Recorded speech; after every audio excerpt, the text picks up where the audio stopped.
Looking for a church that is LGBTQ accepting and affirming? I've got a list and some questions you need to ask. Hi, I'm Jeremy. I'm a deep skeptic, also a pastor. All right, so we'll start with the list. And you can look for an Episcopal church, an ELCA church, which is the Evangelical Lutheran Church in America. You got to be careful with the Lutheran Church because you're looking for ELCA. The PCUSA, which is the Presbyterian Church USA, can also look for Unitarian Universalist Association of Churches and the United Church of Christ. Those are the ones that seem to be the most affirming. And then there's some that are sort of neutral, which are like the American Baptist Church, the Progressive Baptists, and National Baptist, Cooperative Baptist Fellowship, as well as the denomination that I'm part of, the United Methodist Church, that just recently fought very hard to be more inclusive, and I'm super proud of them. And look, the recent news should have made it abundantly clear, but you should not be going to any Southern Baptist church if you're concerned about progressive values or LGBTQ issues. Like, it's just not the place for you. And if you find a church that just says plain Baptist, like so-and-so Baptist church, is probably a Southern Baptist church. So, steer clear.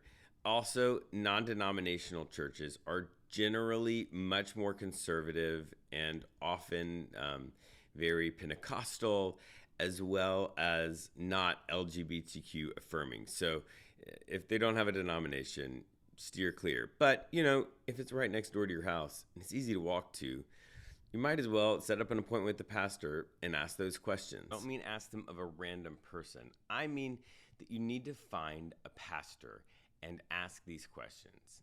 Here are the questions. Number one, will you, specifically as a pastor, marry LGBTQ people to each other? In some denominations, even the pastor has their own sort of ability to decide who they marry.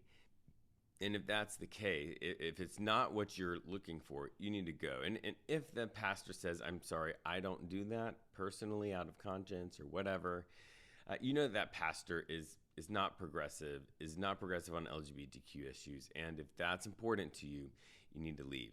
The second thing you need to ask the pastor is, does your denomination allow that to happen, right? Does your denomination allow LGBTQ people to be married? But that's not it. That's not enough.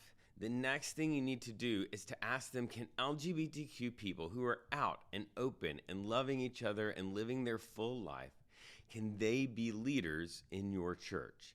Can they lead small groups? Can they lead youth groups? Can they lead in the children's ministry? Can they lead in your church? And if they say no, it's time to leave. That's especially because that is indicative of a church that is only sort of paying lip service to it, and they actually don't understand LGBTQ people, the LGBTQ community, anything like that. And then the third question is, what about pastors? If I want to become a pastor, and I get it, you probably don't. It's a wild job, and it's really hard, and generally don't get paid a lot. But if I wanted to be a pastor, could I be ordained or commissioned or whatever it is in that denomination? Could I be ordained as a full pastor in your denomination? And if they say no, again, it's time to leave, because if they are not granting full rights and acceptance to LGBTQ people, then that means that they actually aren't affirming. Now, a lot of these churches are what I said, neutral, which means each individual church or each individual region of churches can sort of make their own decisions.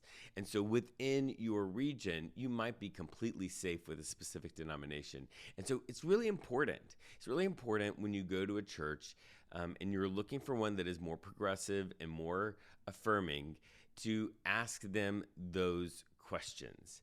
That's really important, because oftentimes in this world, LGBTQ affirmation is a litmus test that you can apply to sort of other progressive issues. They will be a much more progressive church if they affirm LGBTQ people, both in marriage, in church leadership, and in ordination. Of course, those aren't the only issues. If you live in the Southeast, you want to ask them, like, what recent stands have you made against racism, both systemic racism and personal racism? Have you addressed that in your church out loud? If they haven't, especially in the Southeast with the history that it has, it's time to find a different church. And then other issues that are important to you, maybe you want to ask them what they believe about Gaza or what they believe about any other number of issues. You need to do that. A lot of people just show up, they are love bombed by people, and they're like, oh, this is great. And then they are many, many weeks in, months in, before they hear the pastor come out and say, yes, we love gay people, we just don't want them to be married. Or we love queer people, but we don't allow them in our leadership because of obvious reasons, which I've actually heard I've heard recordings of pastors that are saying that. And I'm like, what are you talking about? You were implying some of the worst stereotypes. Oh my gosh. Anyway, so that's the list and the questions. I hope it helps. And if you're looking for like a network that I personally trust to like be a locator for you on a map, I really trust the Reconciling Ministries Network, RM Network. And Reconciling Ministries Network. You can go in there. There's a church locator, and I really trust them. They vet churches. Churches have to form a welcoming statement. It's really great. And sometimes they even have small groups within churches, like a church that's not sure, but a small group that is a safe place. That's a great tool to use.